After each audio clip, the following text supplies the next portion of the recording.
오늘 우리가 살아가고 있는 이 세상을 바라보면 정말 많은 일과 또 다양한 일들이 우리에게 일어납니다.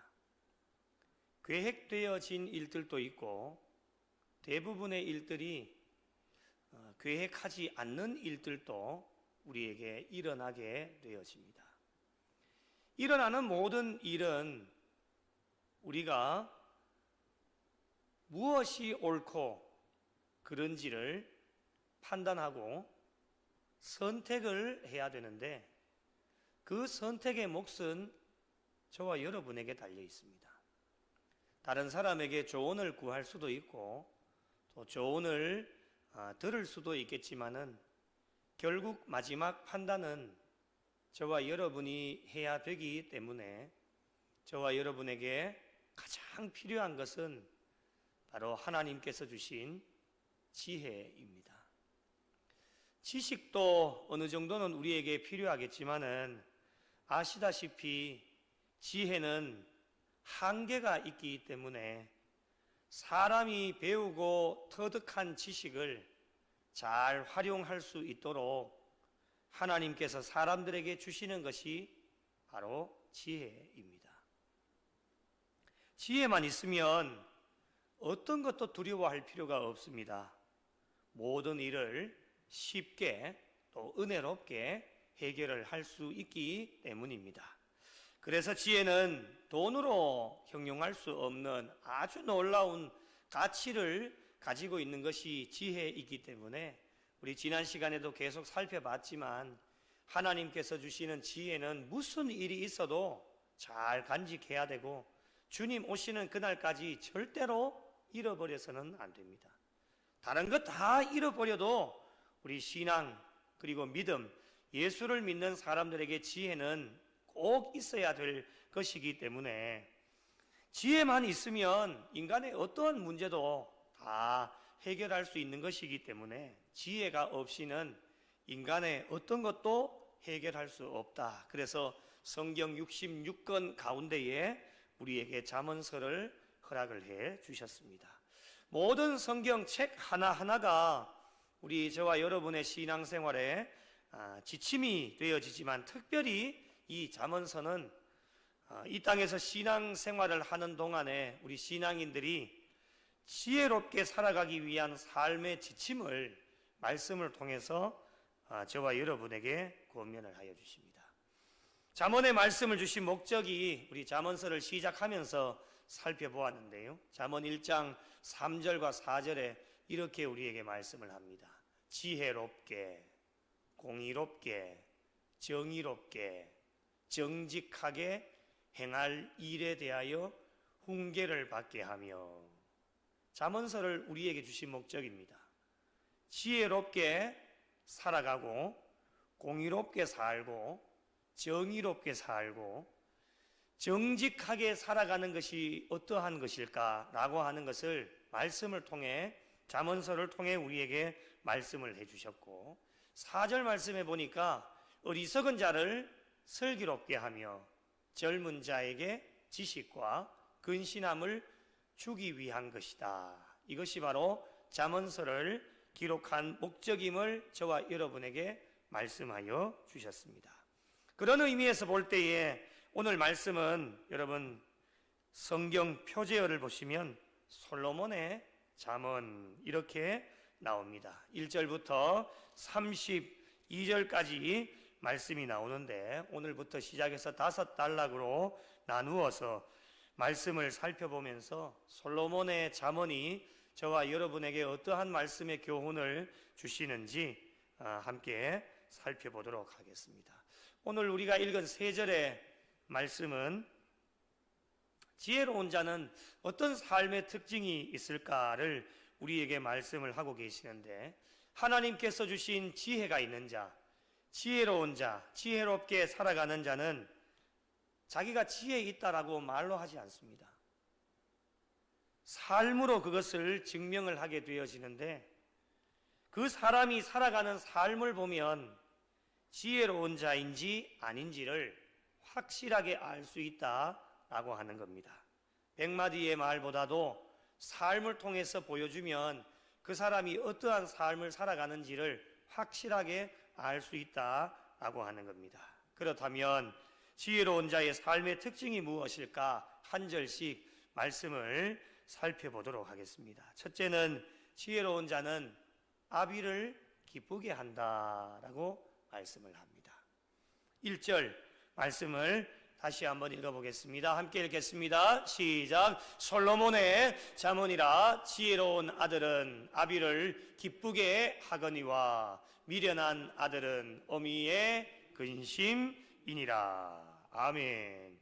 기쁨과 근심은 정반대의 개념입니다. 아비를 기쁘게 할 것인지 아비를 근심되게 할 것인지 정반대의 개념이 되겠지요. 하나님께서 주시는 지혜로운 자들은 자신의 부모님을 기쁘게 하는 자들입니다. 지혜롭지 못한 미련한 자는 어미의 아비의 근심거리가 되어집니다. 그들의 삶을 보면 부모님을 기쁘게 해드리는지 근심이 되게 하는지를 삶을 보면 금방 알 수 있습니다. 말로는 누가 못 섬기겠습니까? 말씀으로 들어서는 절대로 알 수가 없고 그분의 삶을 보면 지혜로운 자인지 미련한 자인지를 그들의 삶을 부모님을 어떻게 섬기는지를 보면은 확실하게 알 수 있다라고 하는 것을 우리에게 말씀을 하고 있습니다. 여러분 부모가 없는 자녀가 있겠습니까? 모두가 나를 낳아주신 부모님이 있으십니다. 현재 돌아가신 분도 계시고 살아계신 부모님도 계시겠지요. 부모라고 하는 이름, 부모라고 하는 이름 앞에서 자녀들에게 주어진 마땅한 본분이 무엇일까요? 그것은 무슨 일이 있어도 부모님을 기쁘시게 해드리는 일입니다. 부모님이 근심하게 되는 일을 하면은 안 된다라고 하는 겁니다. 부모님께서 어떤 말씀을 하시더라도 순종해야 됩니다. 그리고 부모님의 상황이 어떠한 상황 가운데 놓여 있다 할지라도 순종하고 부모님의 기쁨이 될 수 있는 것이 자녀에게 마땅한 본분입니다. 이것을 오늘날 저와 여러분의 신앙의 삶에 한번 적용을 해볼까요? 신앙생활 가운데 가장 중요한 것이 무엇이라고 생각하십니까?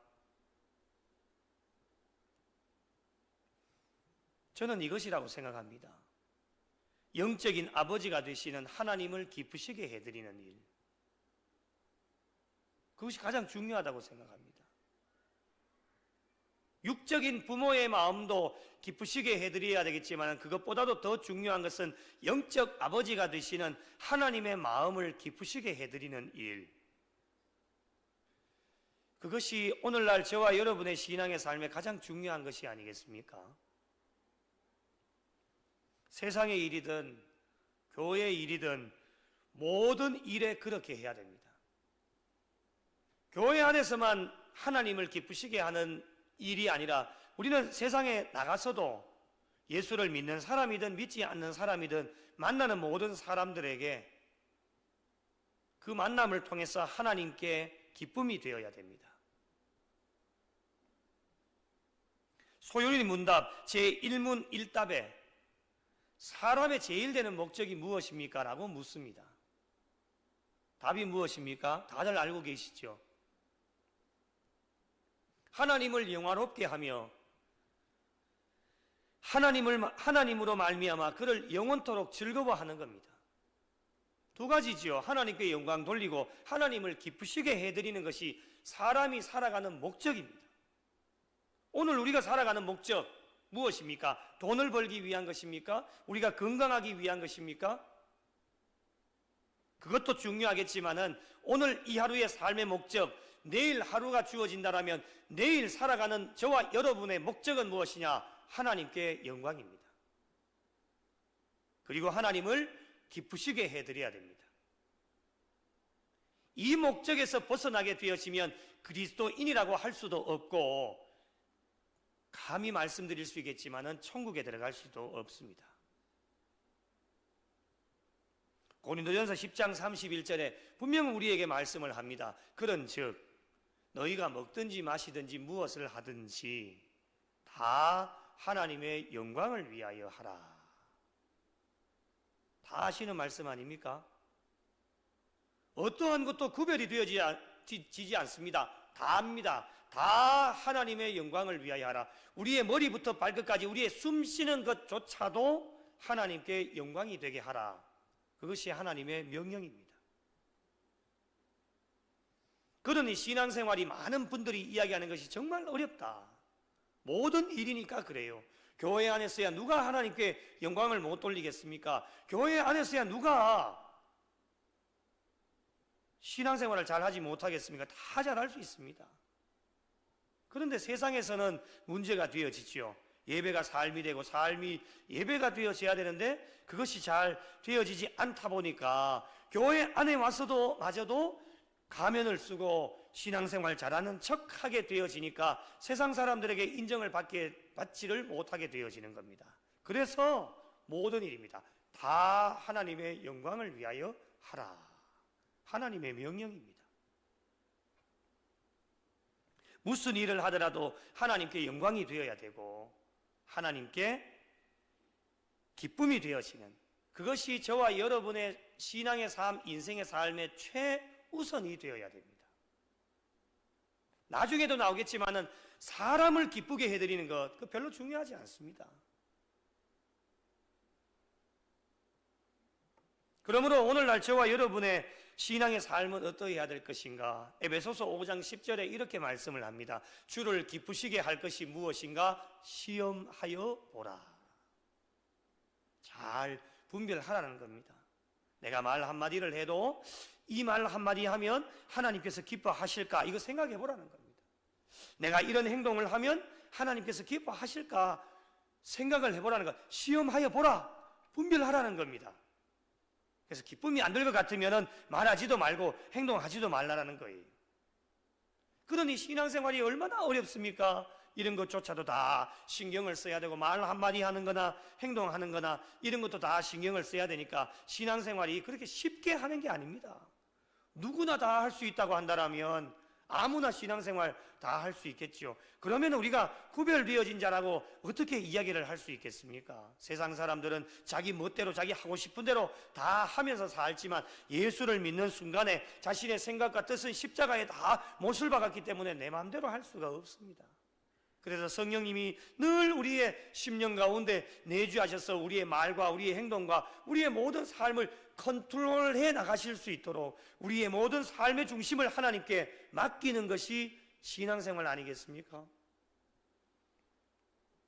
그래서 우리가 늘 분별을 잘해야 됩니다. 어떤 일을 해야 하나님께서 기뻐하실까?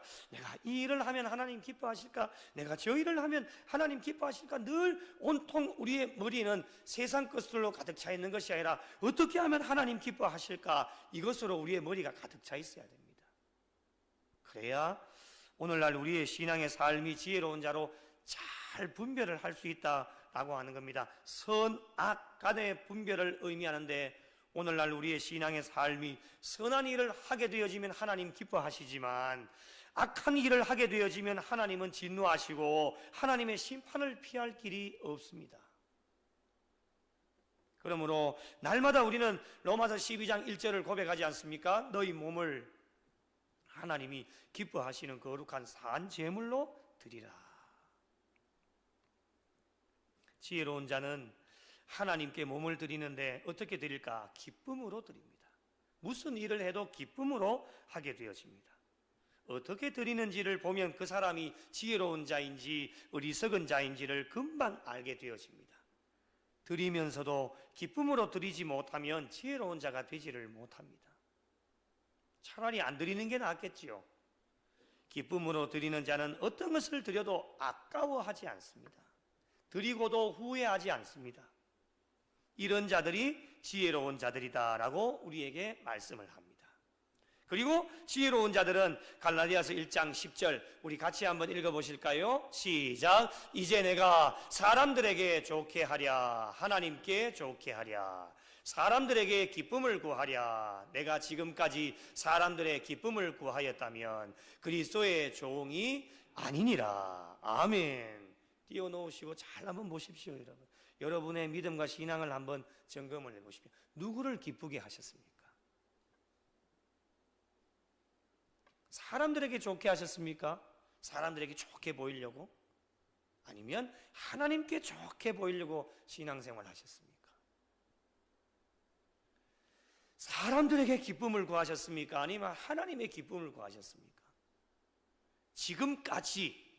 지금까지입니다. 지금까지 사람들의 기쁨을 구하였다면 그리스도의 종이 아닙니다. 어쩔 수 없습니다. 말씀이 저와 여러분을 평가해 주시는데 그 누구의 평가를 기대하겠습니까? 그리스도의 종이 아닙니다. 그리스도의 종이 아니다라고 하는 것은 천국에 갈 수 없다라고 하는 것입니다.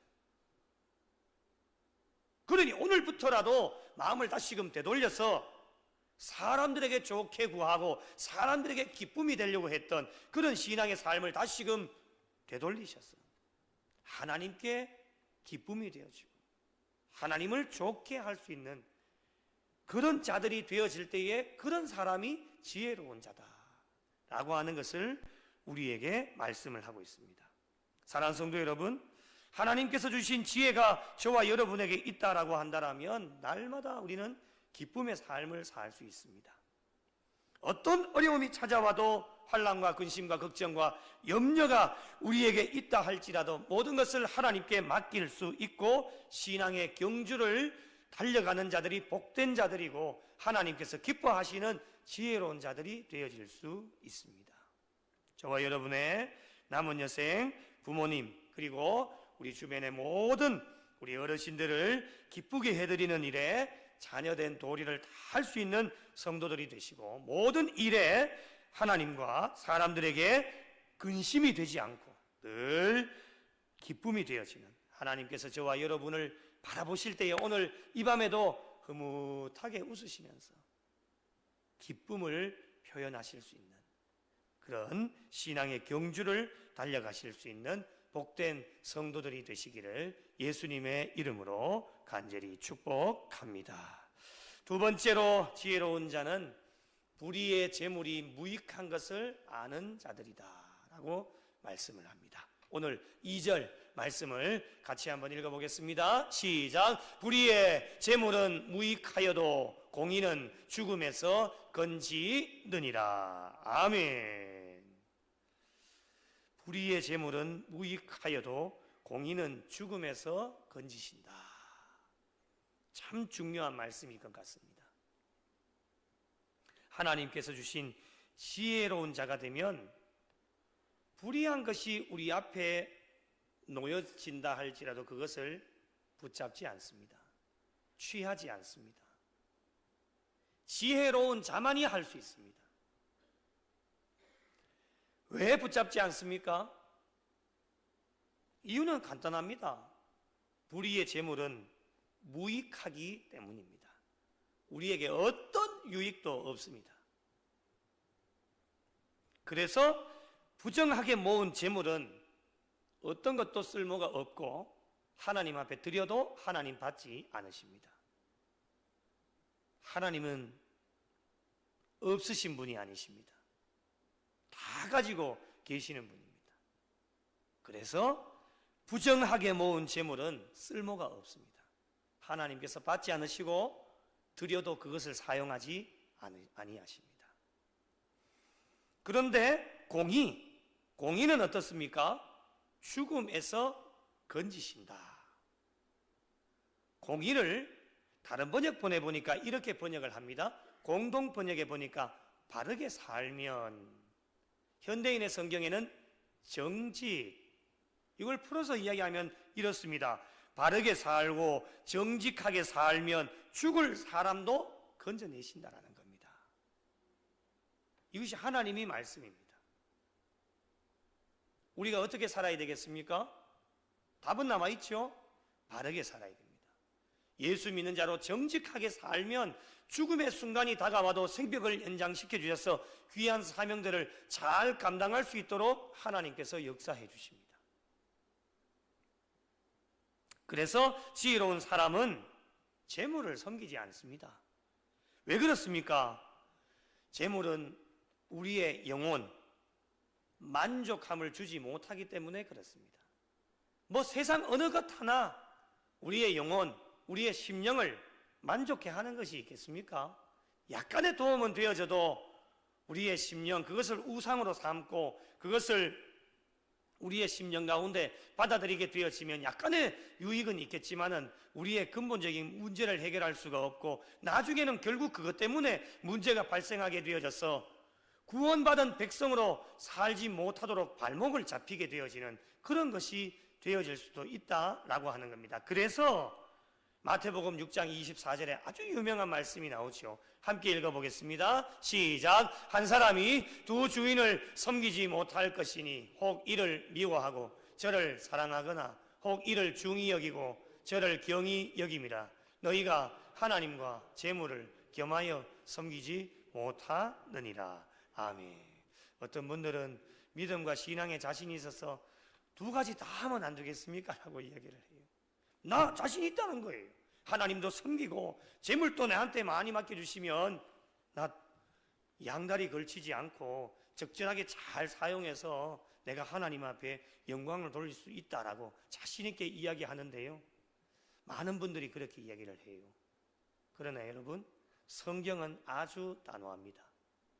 안 됩니다. 여러분, 둘 중에 하나를 선택해야 됩니다. 자신 있다라고 이야기하는 것 자체가 교만입니다. 인간으로서 모든 사람 10명 중에 10명은 다 무너지게 되어져 있습니다. 그러니 성경은 선택하라라고 우리에게 말씀하시는 것 아니겠습니까? 그래서 왜 저와 여러분에게 지혜가 필요하냐? 지혜로운 자는 하나님과 재물을 선택해야 되는 상황 가운데 이전에도 있었고 오늘날도 있고 앞으로도 계속될 겁니다. 계속해서 우리 앞에 하나님과 재물을 동시에 가져다 줍니다. 선택해야 되는 순간, 서두에도 말씀드렸지만 각종 일어나는 여러 가지 많은 일들 가운데 판단하고 선택의 몫은 저와 여러분의 몫이기 때문에 다른 사람이 해주지 않습니다. 그래서 그런 상황 가운데 놓였을 때에 주저함 없이, 생각함 없이 하나님을 선택할 수 있도록 하는 자가 하나님 주시는 지혜를 가지고 있는 자들입니다. 지혜로운 자들은 하나님을 선택합니다. 그런데 미련한 자는 재물을 선택하겠지요. 이 시대가 물질 만능주의에 빠져있는 시대인 것만큼 물질이면 모든 것이 다 가능하다, 많은 사람들이 그렇게 이야기합니다. 실질적으로 돈이면 다 되는 세상이 되었습니다. 그런 세상에 저와 여러분이 살아갑니다.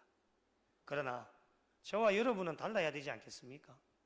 구별되어진 사람으로 돈이면 다 된다, 교회 부흥도 돈만 있으면 된다, 안 됩니다. 여러분, 돈이 수십억 수백억 있어도 안 되는 교회는 안 됩니다. 여러분, 돈으로 되는 게 아닙니다. 사람이 많다고 되느냐? 그것도 아닙니다. 부흥의 DNA는 세상적인 것에 있지 않고 영적인 것에 있기 때문에 안 되는 겁니다. 그래서 하나님께서 주시는 지혜가 있어야지만 우리가 잘 선택하게 되어진다라고 하는 것. 물질을 선택하고 싶은 마음이 꿀떡 같고 붙잡았다가 또 놓을 수도 있겠지만 이번 한 번만 붙잡겠습니다. 그 한 번이 여러분에게는 영원한 멸망이 되어질 수도 있습니다. 그렇기 때문에 그때에 당황하지 않고 또한 기로에 놓였을 때에 다른 생각하지 않도록 만들어주시는 것이 무엇이냐? 하나님께서 주시는 지혜만 있으면 우리는 견눈질 하지 않습니다. 단번에 하나님을 선택하고 교회를 선택해서 하나님께로 달려와서 엎드려 기도하게 되어지는 그런 지혜로운 자가 되어질 수 있다라고 하는 것을 우리에게 말씀을 합니다. 그래서 여러분, 불의한 어떤 것도 저와 여러분의 신앙의 삶에 허용이 되어져서는 안 됩니다. 여러분, 사탄과 마귀는 조금의 틈만 있으면 그 틈을 비집고 들어와서 저와 여러분의 영혼을 완전히 망가뜨리고 무너뜨리게 되어집니다. 그래서 약간의 허용도 안 되고 틈이 생기지 않도록 불의한 모든 것을 멀리하고 하나님을 더 가까이 하는 신앙의 삶이 되어질 때에 지혜로운 자로 우리는 하나님께 영광을 올려드릴 수 있습니다. 여러분, 왜 그렇게 해야 되겠습니까? 고린도전서 6장 9절에 이렇게 답을 주십니다. 불의한 자가 하나님의 나라를 유업으로 받지 못할 줄을 알지 못하느냐. 하나님 나라의 유업은 천국에 들어갈 수 없다라고 하는 겁니다. 그래서 불의한 것을 멀리 하셔야 됩니다. 가까이 하면 어떻게 되느냐? 고린도 후서 6장 14절에 믿지 않는 자들과 멍에를 함께 매지 말라 분명하게 말씀하셨습니다. 같이 옆에 있다 보면 물들기 쉬운 것이 인간의 모습입니다. 그래서 멀리 하라는 겁니다. 불의한 자들과 함께 있으면 물들기 때문에 어떤 유익도 우리에게 가져다 주지를 못합니다. 얻어지는 것이 하나도 없고요. 또한 있는 것도 빼앗기게 되어지는 불행한 일을 맞이하게 되어집니다. 이런 불행한 일을 맞이하지 않기 위하여서 저와 여러분에게 필요한 것이 무엇이냐? 하나님께서 주시는 지혜입니다. 지혜만 있으면 어떤 불의도 물리칠 수 있고 지혜로운 자로 하나님께 영광을 돌리고 그리고 하나님을 기쁘시게 해드릴 수 있습니다. 우리의 남은 여생 무익이 아닌 유익한 삶으로 지혜로운 자가 되셔서 신앙의 경주를 잘 달려가 하나님께 영광 돌리고 하나님을 기쁘시게 해드리실 수 있는 복된 성도들이 되시기를 예수님의 이름으로 간절히 축복합니다. 마지막 세 번째로 지혜로운 자는 하나님의 풍성한 은혜를 약속해 주신다라고 말씀을 합니다.